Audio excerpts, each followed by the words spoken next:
I'm ready. Hello and welcome to our weekly Energy Shot podcast.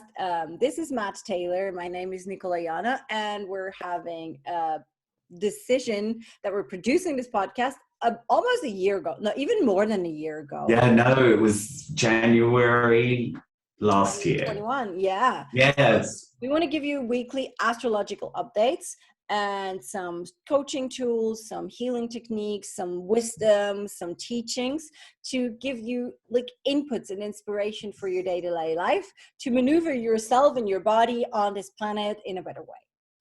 Hi, how are you this week, Matt? I'm very well, actually. I'm in good form. I had a very quiet day yesterday. So it's sort of like a bit cozy Sunday. So feeling good on a Monday. Yeah. It's nice. The moon day. Yes. Moon days are so important for us. No. Yes. Yeah. I feel like with moon days, it's good to go against the moon, to actually consolidate things and put things clear rather than drift along with it. Otherwise, Monday just becomes a little bit vague for me. Like it's too moony. So I needed to really put into my week. So yeah, which speaking of which, the week starts with this week. The moon really starts with the moon in Virgo. So this is really good for getting responsible, organized, structured, doing the accountancy details, analyzing stuff, so really getting clear on what we're doing. So the week starts, the Virgo moon, always where the moon starts the week really sets an energy for the kind of week we will have. So this is a good week, particularly the beginning of the week, for really cracking on, putting things in order or analyzed or looking at where things could be improved and all of that. So it's good energy for all the details. And it's the final week of the lunar cycle. So we'll be coming into a new moon next week. So often when, we have 4 weeks in a lunar cycle, it's 28 days. It's actually a lunar cycle is 29 point something. It's not 30 and it's not 28. It's just hovering in there.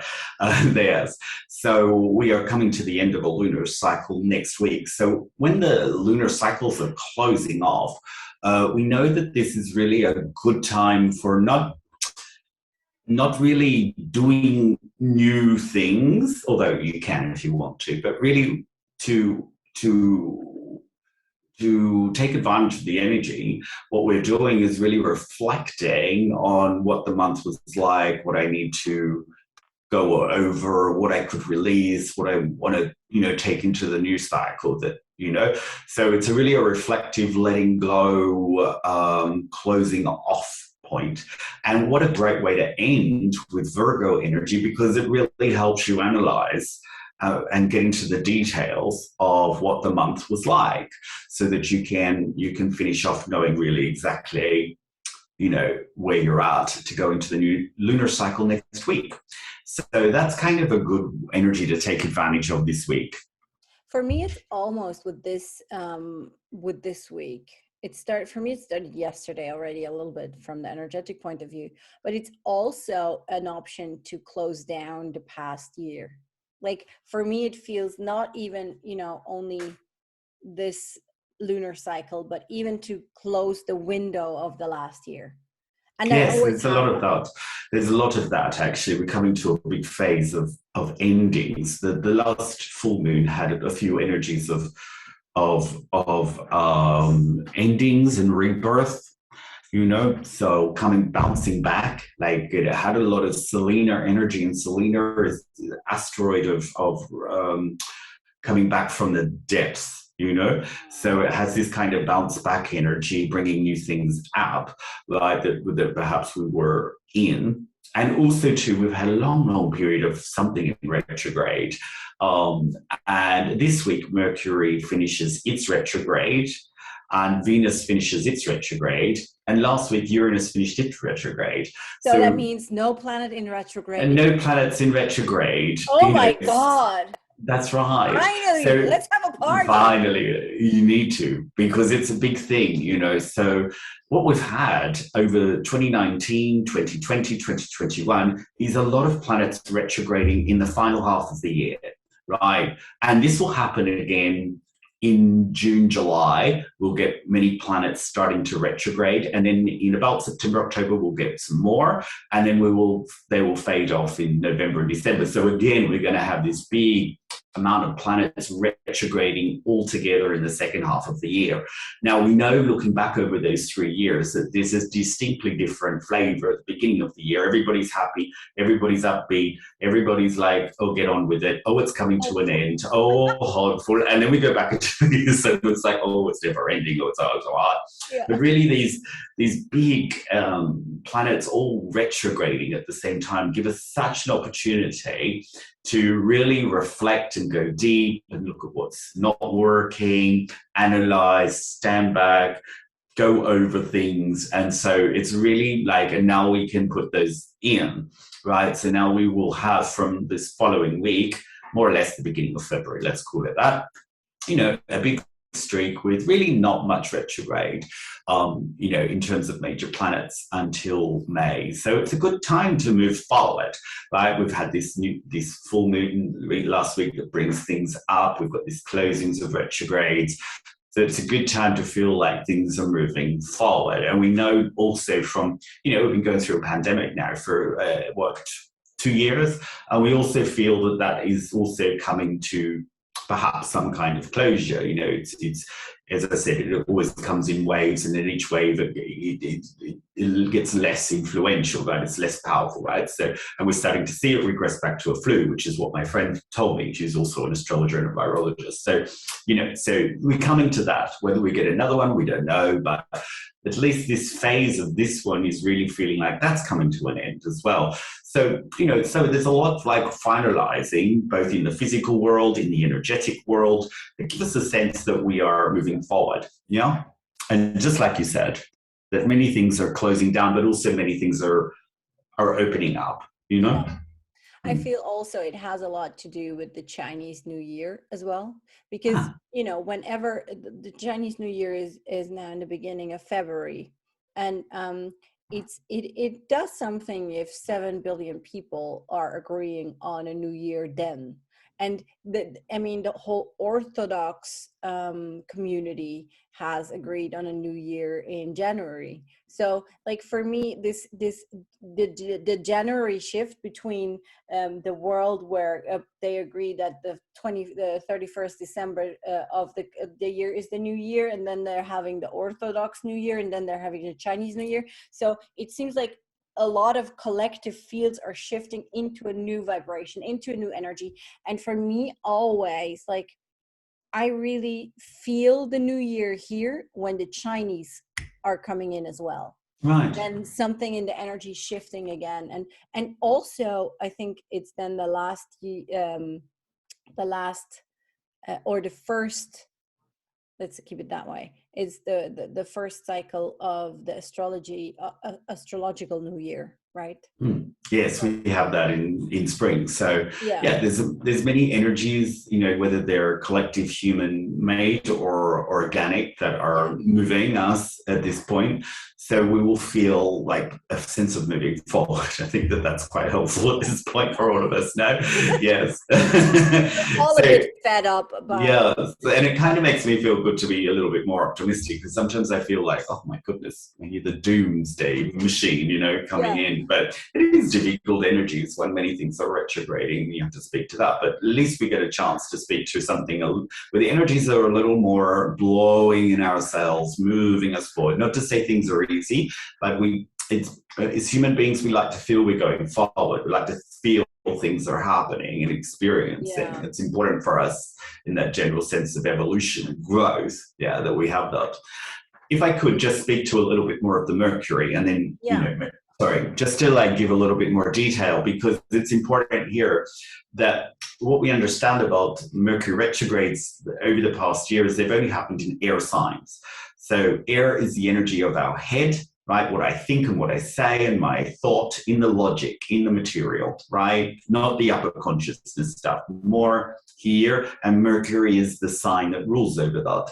So we've really had a lot of revision of the way I think about things, the way I speak to things, different perspectives, multi-dimensional views, multi-perspectives, revisiting the way I believe about things, and information flying left, right, and center, right? So this is very interesting that this Mercury retrograde, this one is in Aquarius, which is an air sign. So it's giving us that another ability to reflect on the way that I think about something and the way that I speak to something, which is so important because, as we know, in all spiritualities, that is what sets our reality, right? The way I think and speak creates my reality, not the way I experience reality happening to me, because that's victim consciousness. So as the creator of reality. So Mercury retrogrades always are really important. They happen often so that we get that opportunity to review that I'm speaking correctly, that I'm thinking correctly, and going over the new challenges in order to become a creator. So they're super good, right? They're how we message into the world. Mm-hmm. Now, when they're retrograding, we get a chance to review how I'm messaging into the world. Yeah. And with Aquarius, it's particular around me being unique or different or slightly rebellious or out of comfort zones. You know, like the Aquarian energy, it's innovative. It's taking things forward as well, as we've just said. It's updating all things. So Mercury retrograde gives us a review of how I want to go forward in an offbeat, kooky, quirky way, or break comfort zones, or do something different, or bring out different qualities in myself, or speak to something in a different way than I normally do. At the final part of the retrograde, it goes back into Capricorn, and kazimi's with the sun. The sun is entering Aquarius, moving from Capricorn to Aquarius. So kazimi, a planet, is at the very, very same degree as the sun. They become one, right? So Mercury and the sun will be at the very, very same degree in Capricorn. So this means I'm going back and really looking at how Capricorn things are structures and embedded patterns and hierarchies. I'm really looking at how I'm structuring or putting things in order in my day, and going back to the way we were thinking at the end of December or the beginning of January. If you can go back to there, what were you doing that was reflecting on a new model or a new system or a new pattern or a new way you wanted to work or a new thing you wanted to do with your clients or a new way you wanted to go out into public? That kind of field of Capricorn issues, work, systems, out in public kind of thing. And look at how you're messaging. Now, before this, Nicole didn't know I was speaking to this. She was telling me about a lot of marketing that she's doing with her website that she started back then and concluding now, right? So this is Nicole is an example of this, right? So look at that. What are you restructuring? What are you reordering around the way you're communicating on some particular work issue, public issue, or your own ways that you organize your day and organize things? And that will come up to a conclusion. That will be a whole body of work. Then going forward, what's really interesting is that Mercury this year will retrograde only or mainly in earth signs. So we will continue looking every 3 months and rethinking all the ways we work, structure, routines, daily patterns, putting things in order, our finances, the accountancy of ourselves, all of this. So it's very accountable, responsible year, which is what I started off with talking about in the forecast. So that Mercury vision means where am I lift up in my accountability, my responsibility, my work ethic, all these very serious things that Earth energies are about and are very important. So yeah, it's a shift in the energy because of this, the new pattern of Mercury retrogrades, concluding really in air signs and moving into a regularity with the Earth. I'm happy that it's changing up a little bit, because I think the last year with also the North Node in Gemini, right? Mm. It was very, very mind oriented. Like everything was constantly about the mind. Like We talked a everything. lot about it, didn't Oh, we? so, and for me as a Korean, that was really annoying. So I'm very happy that we're now getting into deeper waters, or deeper, like Mm. more earthly, more grippable Yes. energies, because it's my expertise as well. You know, Mm. I'm a But healer. I'm teaching how to maneuver yourself in this physical body. So that, for me, it's like that makes so much sense to have it this way now. I'm gonna get out of that mind game. yes, we're a lot in our mind, a lot with our opinions, a lot with our views, a lot with other people's opinions and views, and but I think the positive of air is it shifts, it's change, it's the energy of change, right? And so this is why we see so many things rapidly changing in our world on a constant basis, and feeling the sense to keep up. It's fast moving. So Earth is very sedentary. We put in stable things, secure things, things that routine us out. The energies, though, that are coming in on the Earth are shaking them up. So Mercury is a revision, shake up energy. Uranus is a shake up energy. Pluto is a detox energy. Mercury and Uranus are brother and sister. Like Mercury is the little brother to Uranus, doing the bigger, job of really rattling things up. So we will see where things move and shake in the Earth world, where we border ourselves, where and we can see a little, I don't want to add too much energy, but we see a little bit of all of that bordering energy, country energy shaking up a little bit in the bigger field, so there's little agitations, Afghanistan, Ukraine, Poland, right? There's little agitations, and maybe also, in other parts of the world, about where borders lie, about where, so we could see shifting borders shift in our own world as well, like where I can move things. So it's an agitating energy. So with the air, and now we have this agitation now much more with the Earth, right? This year, right? So we will still be like, because we hold on to these things, with like they give us our security. Like if I do this today, I feel very secure, but if it shakes up, I feel very insecure. So we're seeing that shake up, and it comes through also in other ways, such as volcanoes, or the Earth shaking up, right? The one in Tonga, exactly.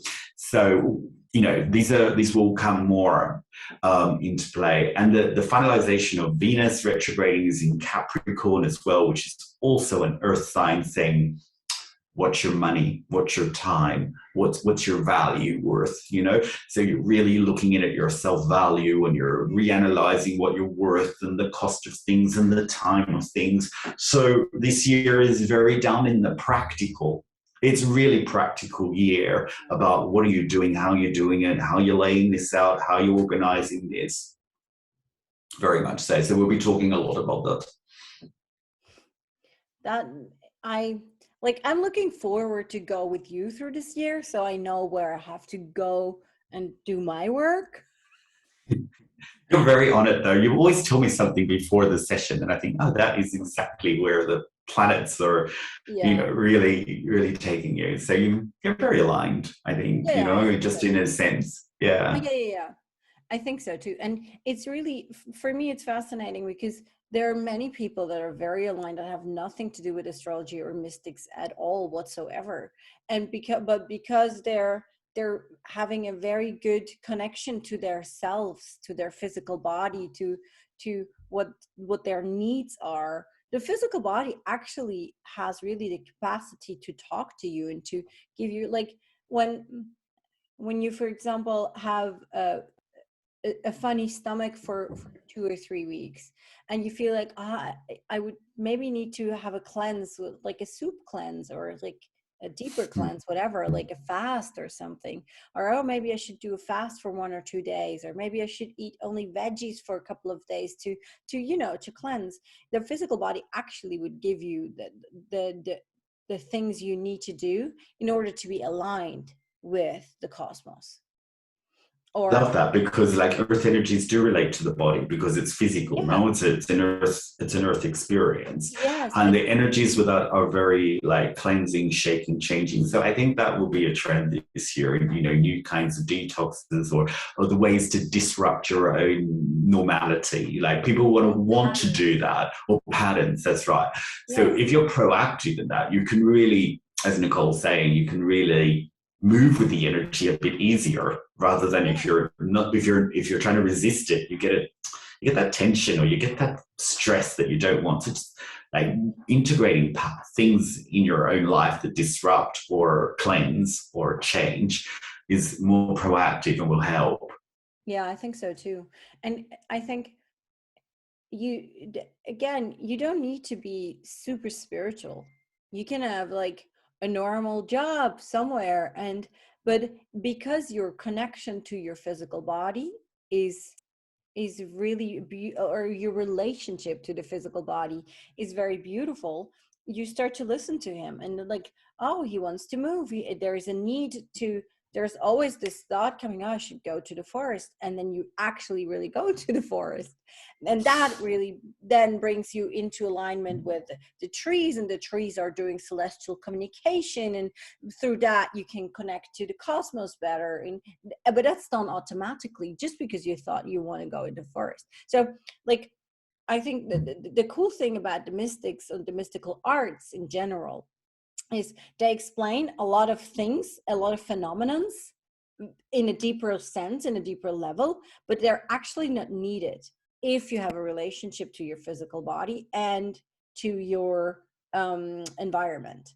Like if you're in connection to the environment and to your physical body, if you're having this relationship maintained, then you don't need mystical arts. You don't need to know those things. You don't need to believe in, I don't know, timelines or whatever, or you don't need to understand those things, why tarot works or why astrology it works. You wouldn't need that. You would just like maneuver yourself on a planet. But because we're having the tendency to think, oh, I did last year, I did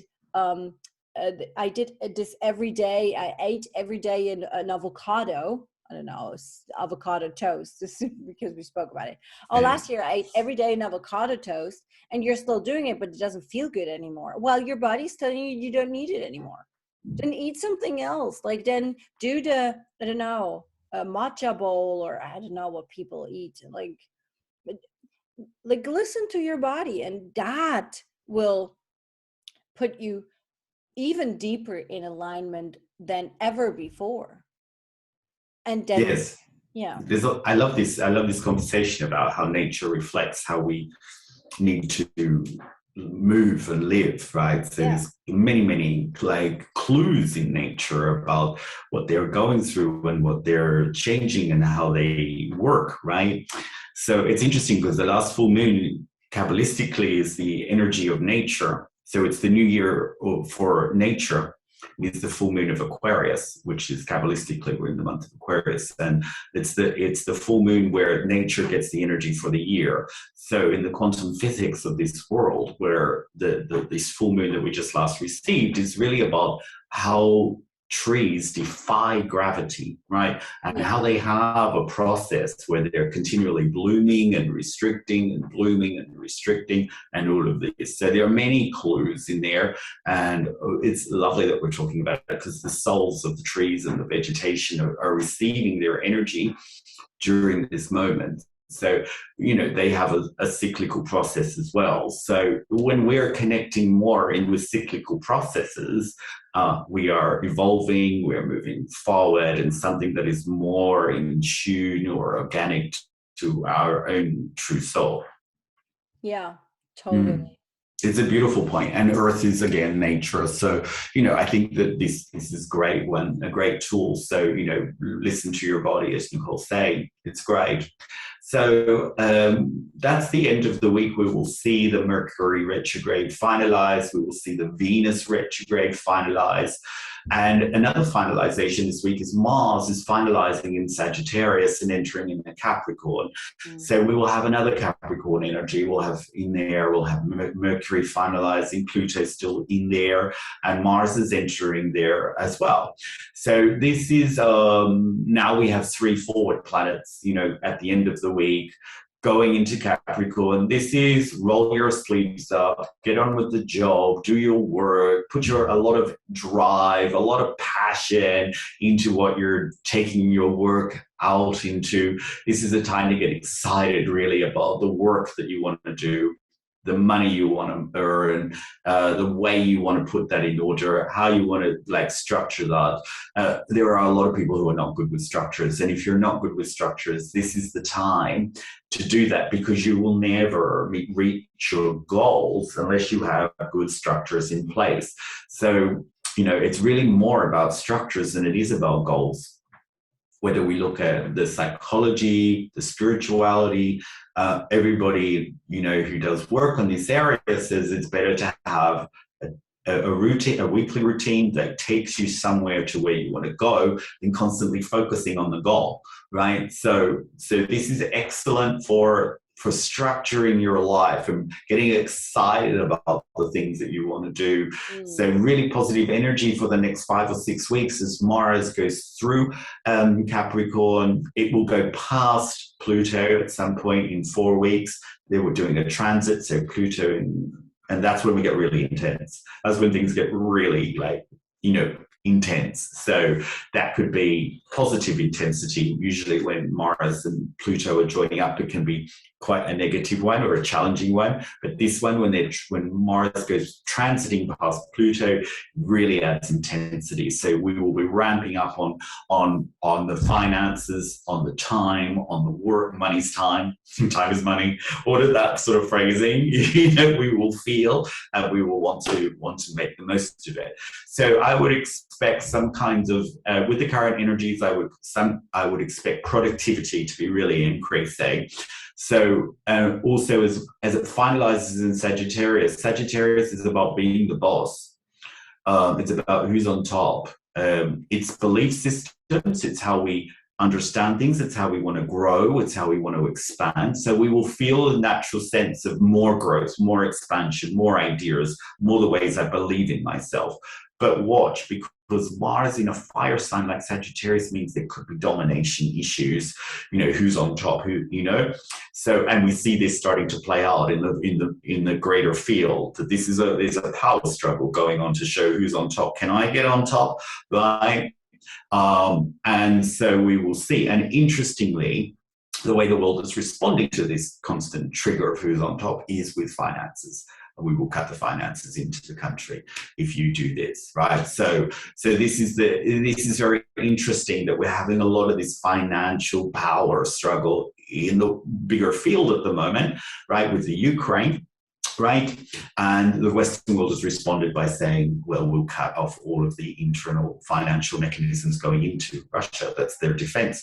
So here it's very interesting that we see it play out in the bigger field about where we're focusing on, where we're growing. We don't want to obviously go down that path, but we want to be a positive path of where can I really take my big ideas out, all this new self-empowerment that I feel as Mars finalizes in Sagittarius, all this growth, and then put it into practical structures in the month of Capricorn that result in a good time, finance, work-life balance structure. Yeah, and that's very possible. It's very possible with these current energies. Yeah, I when you were speaking about setting goals and putting into practice and having a structure, there's this beautiful saying, I think it was Sadhguru. He's so funny. He said, well, there was someone coming to me and said, well, Sadhguru, I'm meditating on my goals every day. Like I'm sitting down and I'm meditating on my goals and I want to move the energy and I'm doing it, but it's not happening. And it's like, and he says, like, what are you doing for that? And the person says, well, I'm meditating. Well, but what's the action you put in? And the person was like, I'm meditating. Well, that's not enough. No. You know, Yes. I I like the idea of it. That if me we could just too. sit in and look at our vision board, it's all going to happen, you know. Yes, but like I have a vision board and I do that every year. Like I have a vision board and it's placed in my house and I work with it. But, you know, if I envision that I want to write a book, that's very good, but the book doesn't write itself. So I need to plan every week to write one chapter. And then after 12 or 14 weeks, I have written 12 or 14 chapters. And then I have a book and then I can proceed to review and revise and, you know, but so what that means is like you need your goal and yes, meditate on the goal to keep the goal in your third eye as a, uh, It's like a golf. You know, when you play golf and you have the flag, but yeah, you've got to do a series of things to reach there. yes, But you know, kind of a direction. And I think that's what a goal is. It's not, we make things too specific. I think we don't yes. have a general sense of I need to be here because it's blocking off what the light wants to bring in, what the process wants to be in, what I want to evolve in. Does it really Yes. going to have to look like this or can it look like something more like that? You know, I think the meditation is always great for that tuning and that reboot. Amazing. Yes, but you need to hit the ball in order to come closer to the goal. Yes. You need to That's hit right. it. And sometimes you land in a water, and sometimes you're landing in the sand bunker, and sometimes you land in the higher grass, and you need another club, and you need another, you know, you need another number to hit the ball again. Sometimes you need to exchange even the tools that you're using. Sometimes you need experts that help you. Sometimes you need to do it on your own. Sometimes you need to go into the waters and sometimes you stand in sand, but like you need to move your physical body. And that's really interesting. People, like, in order to understand how to maneuver time and space, because that's what it basically is, like you're having an idea and you're bringing it down onto planet Earth. So you're having, let's keep with the idea of a book. You have the idea, you want to write a book. So this idea is just in the ethers, it's an idea. And then, but in order to bring it down on planet Earth, you need to do the work, you need to put in the work. And in order for you to do that, so the book is not manifesting itself through not doing any work. There are tons of different options. You can dictate the book and let it be written by the word software, or you can write it on your own, or you can dictate it and then give it to someone else to write it down, or you can be interviewed by someone and then the book is written. There are many different options of how it's going to be written, but it needs to be written. It's not manifest. Energy doesn't manifest itself just by thinking of it. It needs proactive, like it needs action. It needs you moving your body and doing something. Your book is not being presented to you by the universe all by itself. It won't. I wonder too, because I'm on this process of doing some like work around dreams, becoming like a dream therapist, an alchemist, and you know, all of that. And I find it really interesting. And sometimes I wonder if people take their meditations too literal.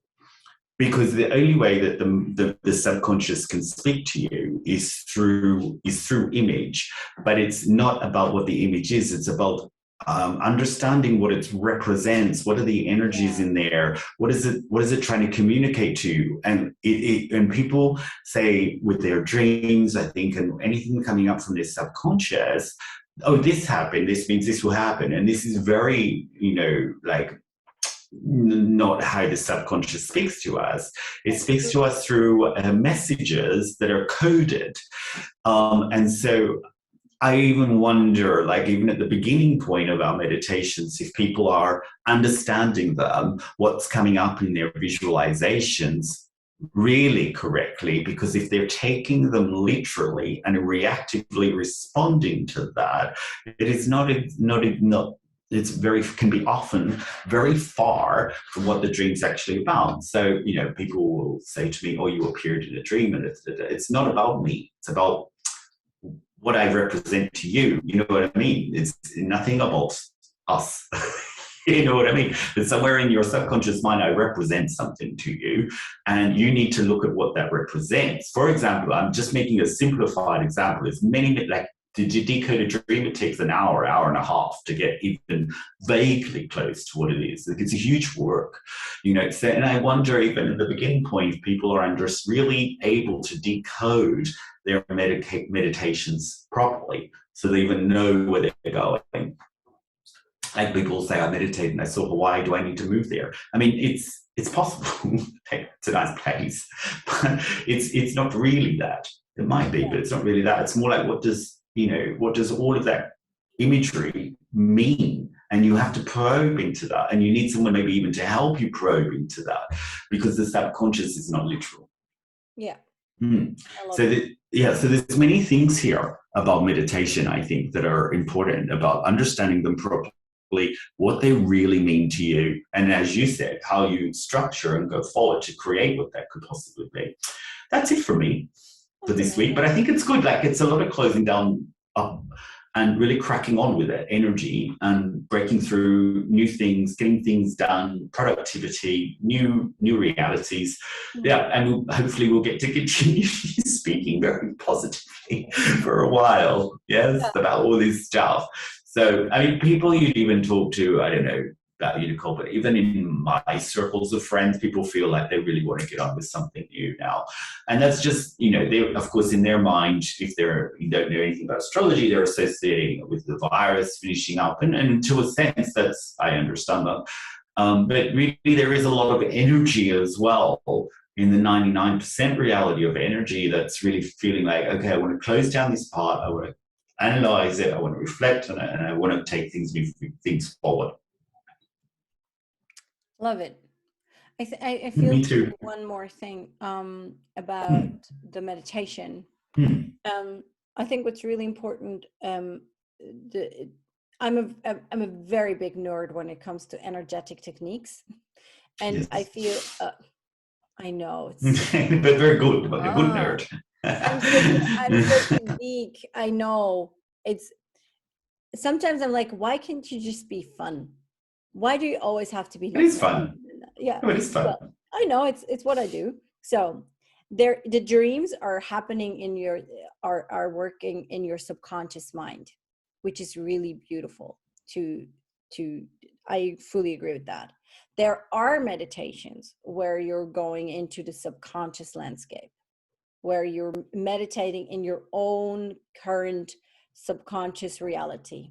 But then there are meditations where you're changing the perception in your subconscious landscape, and you're altering the subconscious landscape. And then there are meditations which are way out of your subconscious landscape. When you're like in the neutral mind and you're going out into the cosmos, this is where you're getting in new information to act. And that's prophetic. That's, well, in Kabbalistic we call it prophetic level, yes. Which very few of us can reach. You know what I mean? Like, we're not.